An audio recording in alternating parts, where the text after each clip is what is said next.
자, 믿음에 관해서 이제 두 번째 설교입니다. 우리 교회 나오면은 당연히 예수님 믿는 걸로 알죠. 하나님 믿는 걸로 압니다. 근데 이게 좀 오해가 있는 것 같습니다. 신앙이라는 것, 믿음이라는 것은 구원의 큰 틀 안에서 보면은 전부이기도 하고 또 이 중요한 하나님의 구원의 계획 안에서는 또 일부이기도 합니다. 그런데 믿음 없으면 결국 구원은 못 받습니다. 자, 그러면 설교의 핵심이 우리 열심히 믿읍시다. 이렇게 되어야 하나? 근데 또 그렇게 될 수도 없습니다. 왜냐면은 믿음이란 건 내가 노력한다고 되어지는 것도 아니기 때문에 그렇습니다. 구원의 순서, 구원의 서정 9가지에 보면은 신앙, 믿음과 회개가 거의 동시에 나오고 어떤 신학자들은 9가지가 아니라 8가지로 붙여서 얘기하기도 합니다. 왜냐하면 믿음과 회개는 동전의 앞면과 뒷면과도 같기 때문에 그렇습니다. 자, 믿음이 있으면은 변해야 됩니다. 회개가 일어나야 됩니다. 회개라는 얘기는 되돌아서서 방향을 달리해서 가는 것을 얘기하는 것이기 때문에 그렇습니다. 믿음 없으면은 자력으로 이게 안 되기 때문에 그렇습니다. 자, 오늘 본문을 보면은 정말 많이 들었던 굉장히 유명한 비유죠. 나는 포도나무고 너희는 가지다 라고 얘기를 하고 있습니다. 가지가 포도나무에 붙어있는 방법 딱 한 가지, 믿음입니다. 믿음 안에 있어야 되는 것입니다. 지금은 그런 사람 별로 없는데 제가 어렸을 때만 하더라도 저희 아버님 어머님 세대 중에서 이제 얼굴이 곰보라 그러죠? 얼근 사람들이 좀 있었습니다. 보통 보면은 그 곰보 자국을 좀 창피해하는 사람들이 많죠? 근데 알고 보면은 그게 얼마나 은혜스러운 그런 자국인지 모릅니다. 곰보 자국이 왜 생기냐면은 천연두라는 병이 있습니다. 뭐 마마병이라고 그러고 옛날 비디오 보면 앞에 호환 마마로 시작하는 그 마마라는 그런 병인데 이게 천연두라는 병이 1977년도 10월 달에 마지막으로 환자가 발생했고 그 이후로는 지금까지 발생하지 않아서 1980년도에 WHO에서 이 병이 공식적으로 종식됐다. 이제 없다고 발표를 했습니다. 그래서 이제는 구경하기가 참 어렵습니다. 그런데 이 천연두에 걸린 사람의 사망률이 요즘 말로 치명률이 30%입니다. 10명이 걸리면 3명은 죽는 겁니다. 근데 이 병이 주로 어렸을 때 걸리는 경우가 많은데 면역력이 더 어린아이가 걸릴 확률이 많은데 이 영유아기에는 거의 치명률이 90% 이상. 아기가 걸리면 거의 다 죽었다는 얘기입니다. 거의 다 죽었다는 얘기입니다. 그런데 살아남아서 그 흉터만 남고 살아남았다는 얘기입니다. 곰보라는 얘기는. 내 주변에 9명이면 9명이 다 죽었는데 나는 살아남는 1명에 걸려서 그 살아남은 훈장같이 곰보 자국을 갖고 살아남았다는 얘기입니다. 자, 믿음이 나에게 있다는 것은 이것은 내가 살아남은 흔적입니다. 얼마나 많은 사람들이 하나님을 몰라서 죽어가고 있는지 모릅니다. 이게 뭐가 심각한 문제인지도 모르고 그냥 웃고 떠들고 먹고 즐기다가 죽어갑니다. 근데 나는 믿음이 있어서 살아남았습니다. 이게 얼마나 중요한 일인지 모릅니다. 마태복음 9장 12절에 예수님께서 말씀하십니다. 예수께서 들으시고 이르시되 건강한 자에게는 의사가 쓸데없고 병든 자에게라야 쓸데있느니라. 자기가 아픈 줄 알고 병원을 찾아가는 사람, 그 사람에게야 의사가 필요하다는 얘기입니다. 보통 심각한 병은 그 병이 중증으로 퍼져갈 때까지 잘 모릅니다. 그래서 심각한 병입니다. 그냥 뭐 어디 다치고 까지고 이런 거는 금방 알죠. 그죠?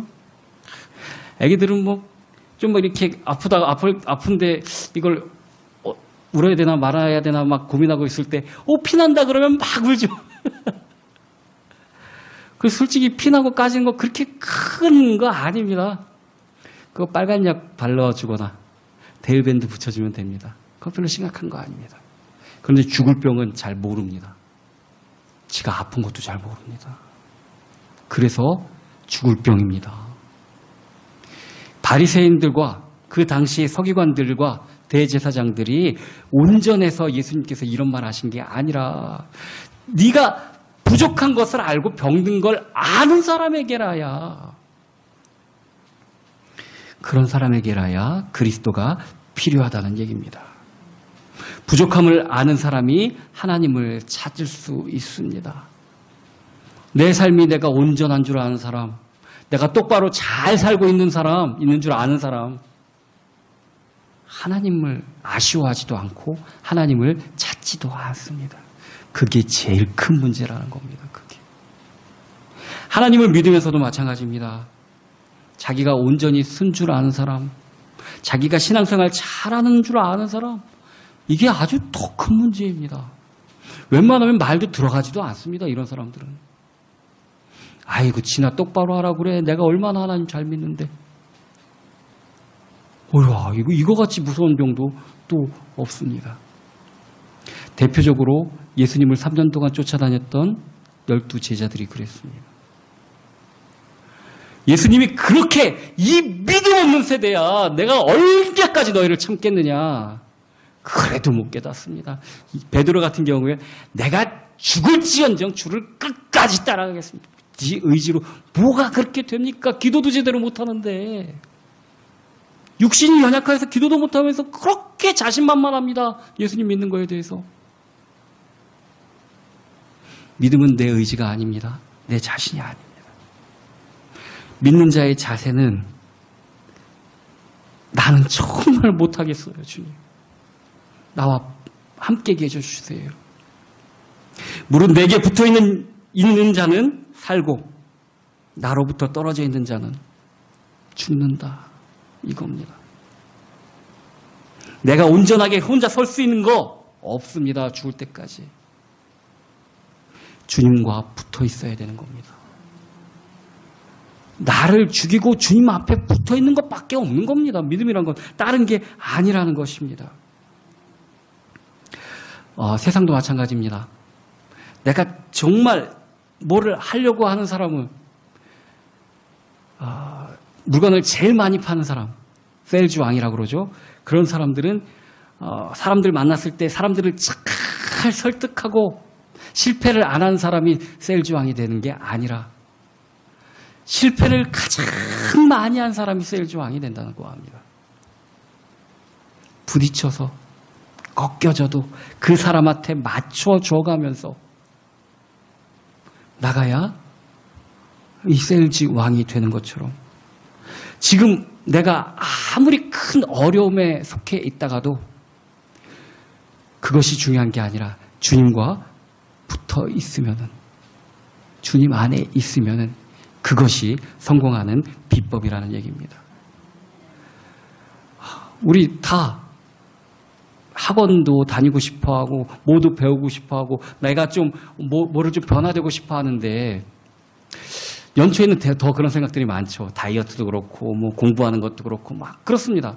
그런데 한 해 지나고 보면은, 한 해까지도 안 가죠? 한 달만 지나고 보면은 왜 이렇게 실패할까요? 왜 이렇게 실패할까요? 실패하는 것 보면은 제 자신을 돌이켜봐도 그렇고 늘 결심하고 실패하는 그 패턴을 희한하게 또 반복을 합니다. 계속. 이 방법으로 실패했으면 여기 X 쳐놓고 다른 방법을 해야 되는데 또 한다고 하면서 똑같이 그 방법을 쓴다는 얘기입니다. 항상 보면은. 이 실패와 연약함과 무능력을 이기는 방법은 정말 의외로 간단합니다. 뭐냐면은 그 연약함과 무능력 안에 있지 않고 밖으로 나가면 되는 것입니다. 그 방법을 사용하지 않고 다른 방법을 사용하면 된다는 얘기입니다. 그런데 실패하는 사람은 놀랍게도 실패하는 길만 갑니다. 성공하는 길을 안 갑니다. 시험 성적을 보면은 공부 못하는 아이들 늘 시험 볼 때마다 똑같은 방법으로 공부에 실패합니다. 그렇게 이제 다음 시험부터는 뭐 공부하고 뭐 해야지 하는데 똑같이 여전히 공부 안 합니다. 그러고 시험 보면 똑같이 성적은 안 나올 수밖에 없습니다. 이게 실패하는 방법같이 쉬운 방법이 없습니다. 하던 대로 똑같이 하면 되는 겁니다. 반대면은 성공하는 방법도 굉장히 쉽잖아요. 그죠? 반대로만 하면 됩니다. 여지껏 실패했던 거에 반대로만 하면. 제가 아는 어떤 분은 아는 지인한테 한 5번, 6번을 사기를 맞았습니다. 이거를 투자를 하면 내가 이렇게 불려서 줄게. 처음에는 그 말 들을 수 있죠. 그죠? 그래서 돈을 빌려줬습니다. 결국 다 뜯겼습니다. 두 번째도 와갖고 또 그러는데 좀 돈만 모이면은 이분이 와갖고 또 하는데 또 해줍니다. 아유, 워낙 친하고 뭐, 그러니까 그럴 수 있다. 근데 5번, 6번 그러면은 누가 문제죠, 그거?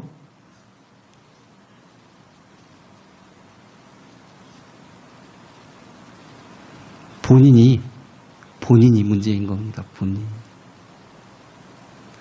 이게 사기당하는 것은 우스운 일이지만 우리 살 때 자꾸 실패하는 거 보십시오. 어떤 분 담배 끊는 걸 갖다가 평생을 시도를 하는데 똑같이 내가 그분 얘기는 그렇습니다. 내가 한 달 동안 끊어본 적이 있는데 2달 동안 끊어본 적이 있는데 지금도 실패했다고 하는 거 보면은 계속 실패하는 길만 가고 있는 것입니다. 많은 문제들이 그렇습니다. 늘 가던 대로 가는 겁니다. 자, 이제 한번 되돌아보면 됩니다. 내 의지와 내 방법으로 여지껏 하려고 했는데 실패했다. 안 실패하고 성공했다면 뭐 그대로 하셔도 상관없습니다. 그럼 이제 실패했다. 그럼 방법을 바꿔야 합니다. 정말 성공하는 삶으로 방법을 바꿔야 됩니다. 똑같이 가면 되지 않습니다. 우리 인생이 언제까지 우리 앞에 있는 거 아닙니다. 방법을 바꿔야 됩니다. 내가 내 힘대로 해서 안 됐으면은 이제 주님 앞에 나와야 됩니다. 주님을 의지해야 됩니다.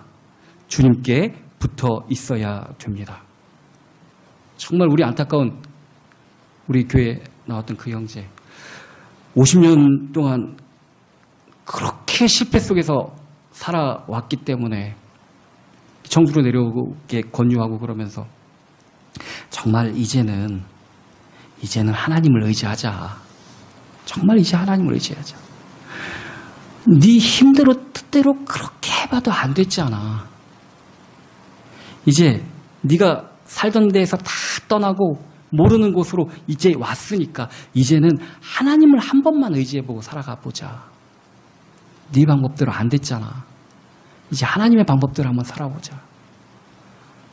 그래. 내가 이제는 서울에서 정말 할 거 말 거 다 했는데 못했기 때문에 이제는 진짜 하나님 의지할 그러기 위해서 내려오려고 결심을 했어.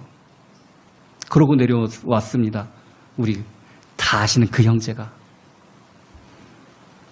근데 얼마 못 가서 또 지가 모든 염려, 근심, 걱정을 짊어지고 그 길로 똑같이 또 가버리고 말았어.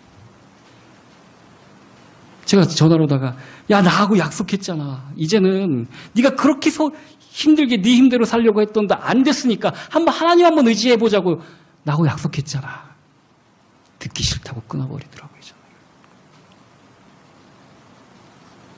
방법을 바꿔야 됩니다. 방법을. 여지껏 내가 해봐서 안 됐지 않습니까? 왜 미련을 씁니까? 자꾸. 하나님 앞에 나가야 됩니다. 하나님을 붙잡아야 됩니다. 하나님을 믿는 믿음 안에 있다면은 하나님의 축복이 우리에게 올 수밖에 없습니다. 이건 안 오는 게 이상한 겁니다. 믿음 안에 있을 때 하나님이 우리에게 허락하시는 축복이 무엇인가 하면은 첫 번째, 기본 중에 기본이죠. 주님이 우리 안에 들어오십니다. 내주하심, 안내자, 거할 주자를 쓰는 겁니다. 내주한다 할 때 주자는 주인 주자 아닙니다. 거할 주자입니다. 주택할 때 거할 주자입니다. 주님이 우리 안에 거하십니다. 근데 손님을 모셔놓고 잠깐만 계셔보세요. 이것 좀 하고 올게요. 성령 충만 받았으면서도 성령이 오시고 영접하고 그런 다음에도 정말 손님으로만 모셔놓고 지할 일대로 하시는 분들도 많습니다. 이건 축복을 정말 전문가를 모셔놓고 자기 마음대로 사는 거나 마찬가지입니다. 아니 워렌 버핏하고 점심 식사 함께 하는데 몇십억 원을 들여서 그 말 한마디 투자에 대한 말 듣기 위해서 몇십억 원을 투자를 하는데 그보다 훨씬 전문가이신 주님을 모셔놓고도 내 마음대로 사는 겁니다. 내 마음대로. 얼마든지 주님은 우리에게 조언하시고 우리를 이끄시려고 우리에게 오셨는데 그 주님을 무시하고 지 마음대로 사는 겁니다. 이렇게 어리석은 사람이 세상에 어디 있습니까? 우리가 예수님을 믿고 그리스도를 영접한다면은 죄와 저주가 물러가고 육적인 것에서 영적인 생활을 할 수 있게 된다는 얘기입니다. 세상과 사람을 바라보면은 불평, 불만과 어떤 짜증나고 도대체 쟤는 왜 저러니? 이런 생각만 들지만 어떨 때 보면 또 사람들만 짜증만 납니까? 저 자신에 대해서도 짜증이 나죠. 나는 왜 이러지?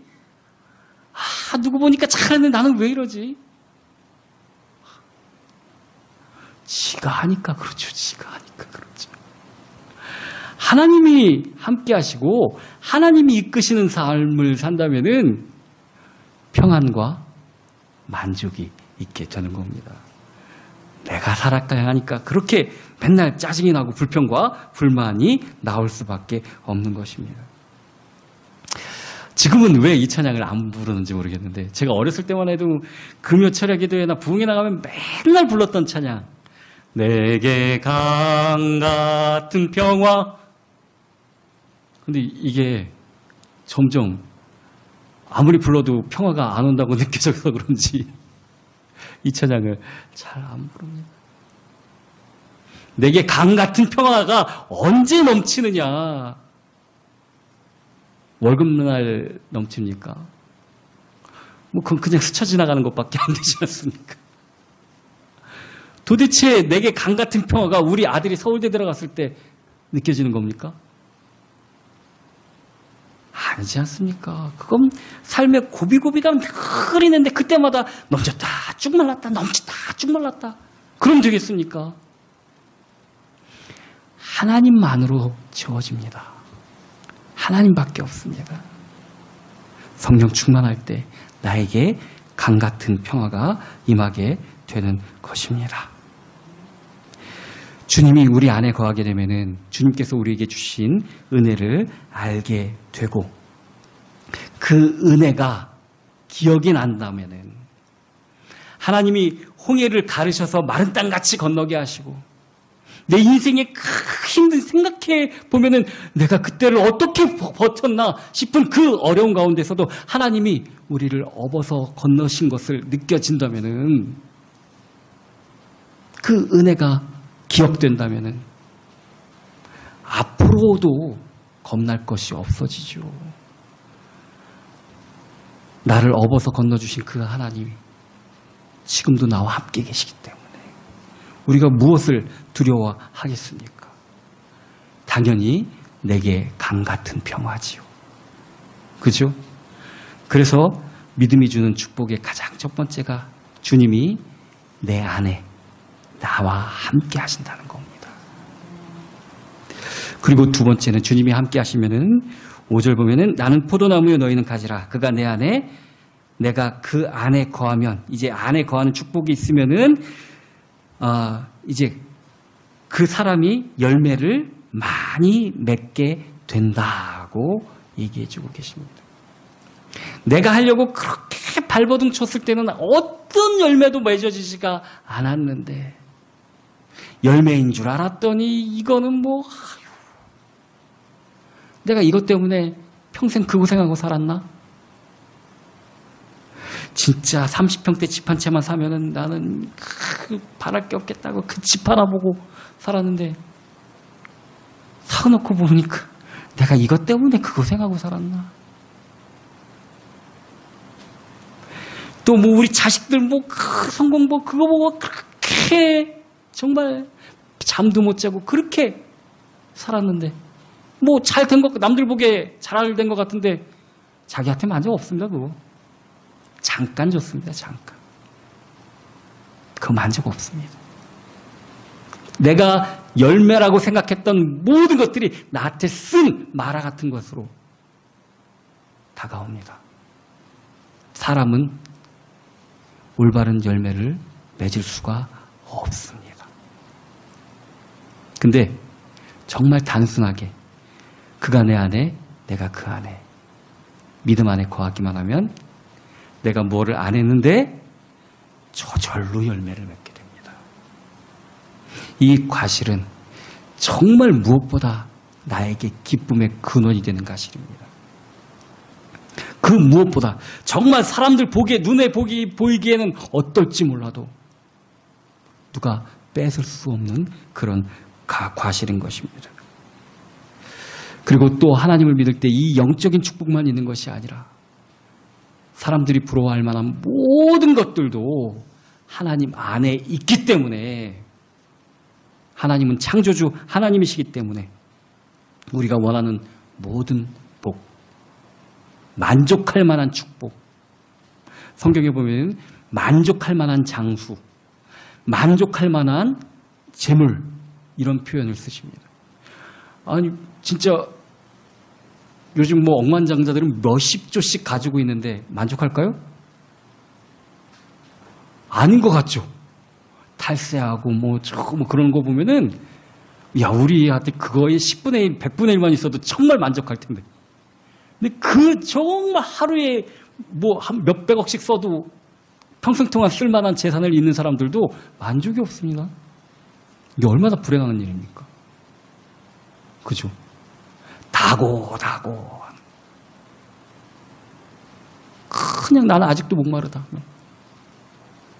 하나님 안에 있으면은 주님 저는 이 정도는 너무 만족합니다. 이 만족의 축복을 주시는 것입니다. 만족하는 사람은 그 기쁨을 다른 사람에게 넘겨줄 수 있습니다. 근데 가진 것이 아무리 많은 사람도 만족함이 없다면은 뺏지 줄 수가 없습니다. 없는 사람 걸 뺏지. 내가 만족하지를 못하거든요. 아무리 돈이 많으면 뭐합니까? 이것도 뺏어야겠다. 근데 만족함이 있는 사람은 나눠줄 수 있는 사람이 됩니다. 나는 만족하거든요. 됐는데? 어떤 사람은 한 끼에 라면 5끼를 먹어도 허기지지만 저는 한 개도 많더라고요. 그럼 2개면 야 이거 먹어 할 수 있는 거잖아요. 그죠? 이 만족한 은혜를 우리에게 허락해 주신다는 것입니다. 하나님은 창조주이시기 때문에 모든 것을 만족하게 채워주실 수 있습니다. 똑같은 일을 해도 이삭은 주변의 사람들보다 30배, 60배, 100배에서 들어갔어요.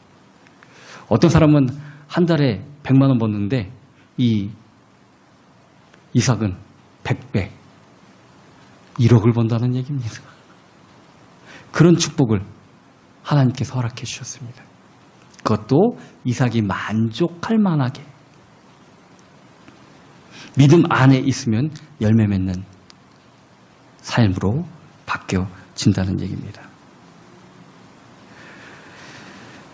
그리스도를 떠난 삶은 반대로 모든 것이 실패한 인생일 수밖에 없습니다. 그래서 5절 마지막 절 보면은 마지막 부분 보면은 나를 떠나서는 너희가 아무것도 할 수 없습니다. 그냥 예수님 안에 있으면 열매 맺는데 저절로. 반대로 떠나면 anything이자 everything, 모든 것을 할 수가 없습니다. 아무것도 할 수 없습니다. 아무것도 할 수 없습니다. 주님 안에 있을 때 누려지는 축복이라는 얘기입니다. 자, 아무리 내 기본기가 부족하고 내 스펙이 형편없어도 내가 주님 안에만 있으면 됩니다. 90년대 말쯤이었을까요? 90년대에는 우리나라 사람들, 그렇게 돈 있는 사람은 임신하면 마지막 달에 미국으로 그렇게 여행들을 갔습니다. 왜 그럴까요? 미국은 자국 영토에서 태어난 아기는 그 나라 국민으로 인정을 합니다. 미국 병원의 산부인과의 출생신고서만 찍혀있으면 얘는 원래 어디서 왔건 미국 사람입니다. 자동으로 시민권이 부여가 됩니다. 그래가지고 그 미국 시민 만들려고 돈만 있으면은 그 임신 마지막 달쯤 되면은 그렇게 가서 비행기 안에서 막 아기가 나오려고 그러면은 스튜디오스 때 지금 여기가 어느 나라 영공입니까? 미국 영공은 들어가야지 되니까 아직 착륙은 못했고 막 급하니까 그렇게까지 했답니다. 지금 중국이 그렇답니다. 그렇게 미국 싫어하면서도 돈 있는 사람들은 미국에서 아기 낳으려고 그렇게 애들을 쓴답니다. 어디에서 태어났냐에 따라서 뭐가 그게 그렇게 중요하냐 생각할지 모르지만 어느 나라 시민이냐 차이가 많죠. 차이가 많습니다. 우리나라에 외국인 노동자들이 많이 들어와서 일들을 합니다. 지금 3만 불 시대이기 때문에 우리나라 평균 소득은 250에서 304입니다. 한 달에, 한 달로 따져보면은 3만 불이니까 그 정도 되겠죠. 연소득이 그러니까. 그런데 외국인 노동자들은 단지 다른 나라에서 왔다는 이유만으로 우리나라 백성이 아니라고 월급이 많이 받아야 150 받습니다. 한 반 정도 조금 더 되게 받는 것입니다. 아무 차이 없습니다. 그냥 국적이 다른 것밖에. 이 말씀을 왜 드리냐면은 내가 잘나서 하나님 백성이 된 것도 아니고 내가 뭐 어떤 기능이 특출나서 하나님이 스카우트한 것도 아니고 하나님이 우리를 그냥 기쁘신 뜻대로 택하셨는데 하나님 안에만 붙어 있으면 나는 정말 아무것도 아니라도 열매를 맺는다는 겁니다. 미국에서 태어나면 미국 사람이듯이 정말 우리는 하나님께 붙어 있기만 하면 됩니다. 하나님 안에 믿음으로 있기만 하면 된다는 얘기입니다. 그래서 이제 세 번째 축복이 믿음이 우리에게 주는 세 번째 축복이 우리가 그전에는 아무 쓸모짝 없는 인생이었는데 이제 쓸모있는 사람이 된다는 것입니다. 6절 사람이 내 안에 거하지 아니하면 가지처럼 밖에 버려져 마르나니 사람들이 그것을 모아다가 불에 던져 사르느니라. 우리 이분이 꽃이었었습니다. 근데 지금 꽃은 없죠. 흔적만 남아있죠. 떨어지면 쓰레기입니다.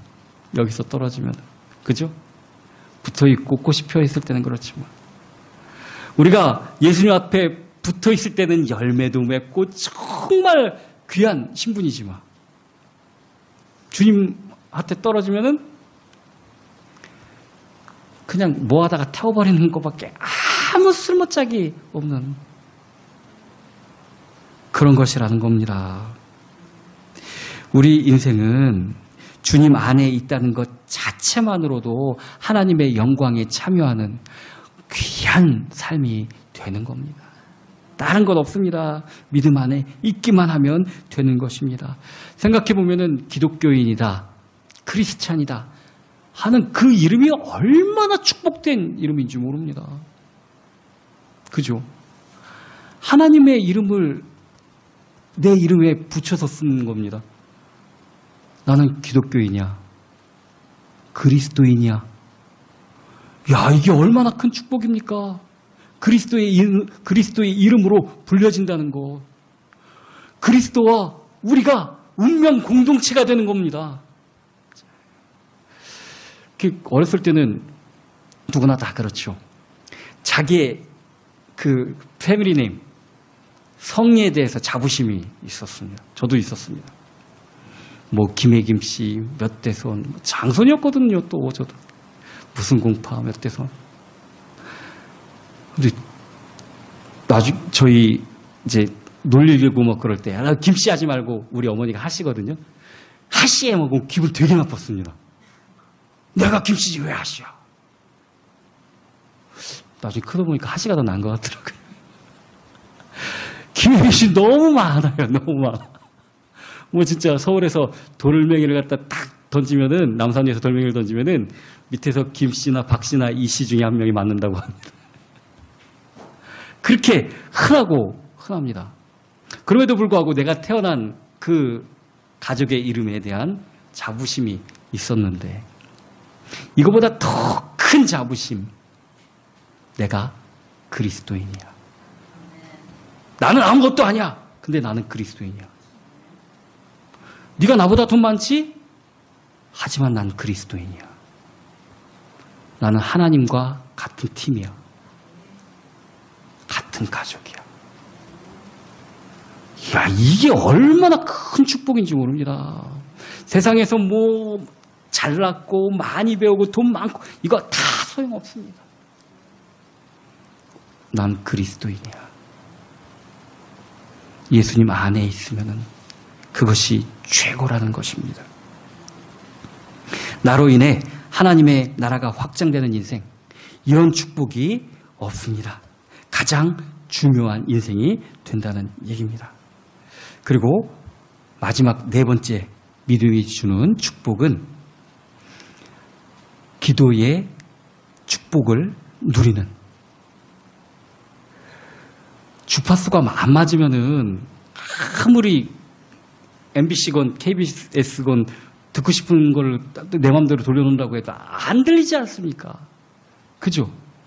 믿음 안에, 즉 그리스도 안에 있지 않으면은 아무리 하나님 앞에 구하고 간구하고 막 그래도 안 됩니다. 이게 주파수가 달라서 통하지가 않습니다. 하나님 안에 있어야만 된다는 얘기입니다.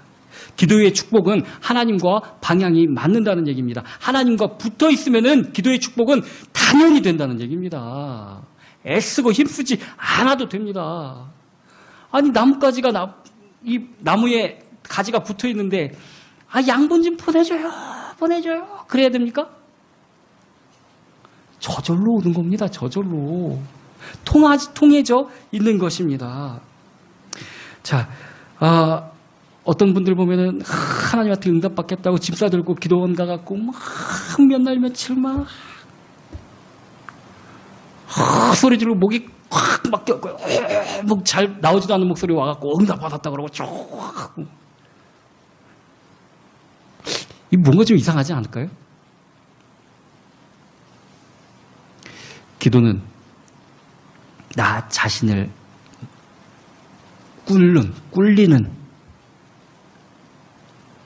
그것이 기도입니다. 하나님께 방향을 맞춰서 하나님의 뜻이 내 뜻이 되게 하는, 그래서 나를 무릎 꿇리는 것이 기도입니다. 근데 보통 사람들 보면은 하나님하고 단판지러 갑니다. 그냥 어떻게 해서든지 그냥 내 때로 되게 하려고 하나님 멱살을 잡아서라도 어떻게 내가 응답을 받아봐야겠다. 막 큰일 날 일이죠. 그죠? 내가 하나님을 무릎 꿇렸다, 꺾였다. 당장 하나님 믿으면 안 됩니다. 그 하나님 믿으면. 그런 하나님을 어떻게 믿습니까? 그죠? 나를 무릎 꿇리는 게 기도입니다. 방향을 하나님 앞에 맞추는 게 기도입니다. 자꾸 내 맘대로 하겠다고 하나님 허락해달라고 기도하는 것 같은 삽질이 세상에 없습니다.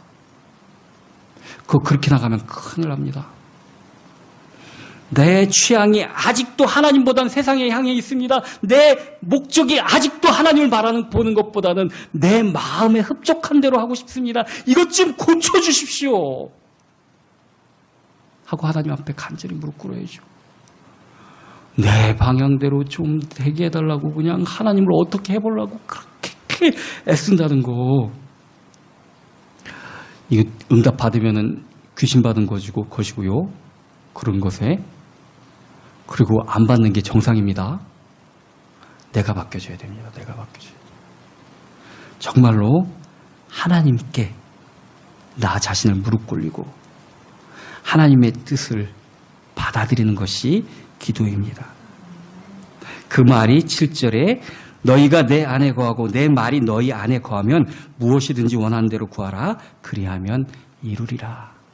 그리스도의 말씀이 우리 안에 있으면 우리가 구하는 것이 당연히 하나님의 언어, 하나님의 말씀대로 구하게 되고 그것은 분명한 응답을 누리게 된다는 얘기입니다. 우리 아들이 나한테 아빠, 나 정말 돈이 필요한데 1억 원만 주세요. 나를 막 어떻게 하려고 그렇게 조른다고 한다 할지라도 저는 줄 수가 없습니다. 그럴 능력도 없습니다. 아무리 졸라도 지하고 나만 피곤한 겁니다. 그죠?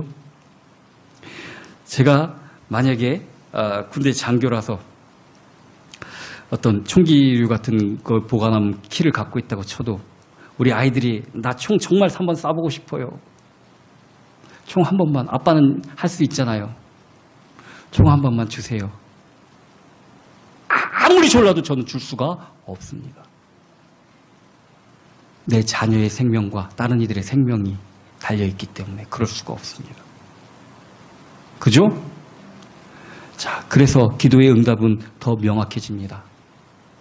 우리가 하나님을 알고 하나님의 뜻대로 되어지게 하는 것이 기도라는 얘기입니다. 내가 원하는 하나님이 기뻐하는 금식은 얽매인 것을 끊어주는 것입니다.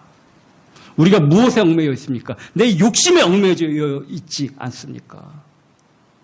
그것 때문에 하나님이 나에게 하신 말씀이 들려지지 않지 않습니까? 이런 것들이 끊어져야지 하나님으로부터 오는 응답을 우리가 받을 수가 있는 것입니다. 우리가 그리스도인이 된다는 것은 그를 믿는 믿음 안에 있다는 말씀입니다.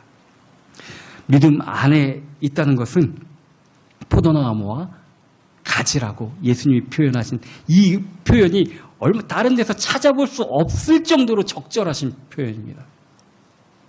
다른 건 아닙니다. 정말 단순합니다. 믿으면 된다는데 도대체 믿음이 뭘까요? 포도나무와 가지. 그 안에 있는 거. 아, 믿음이란 건 다른 게 아니구나. 포도나무의 뜻이 내 뜻이 되는 것이구나. 가지와 포도나무가 다르면 안 됩니다. 같은 이 맥을 통해서 양분과 그런 것들이 흘러야 됩니다. 나와 하나님과 생각과 뜻이 다르면 그거는 병든 가지입니다. 병든 가지. 주님한테 붙어 있어야 되는 것입니다. 그것이 믿음이고 그 믿음 안에 있을 때 우리가 정말 주님이 우리 안에 거하시고 과실을 맺게 되고 쓸모있는 인생이 되고 기도할 때 응답받는 축복을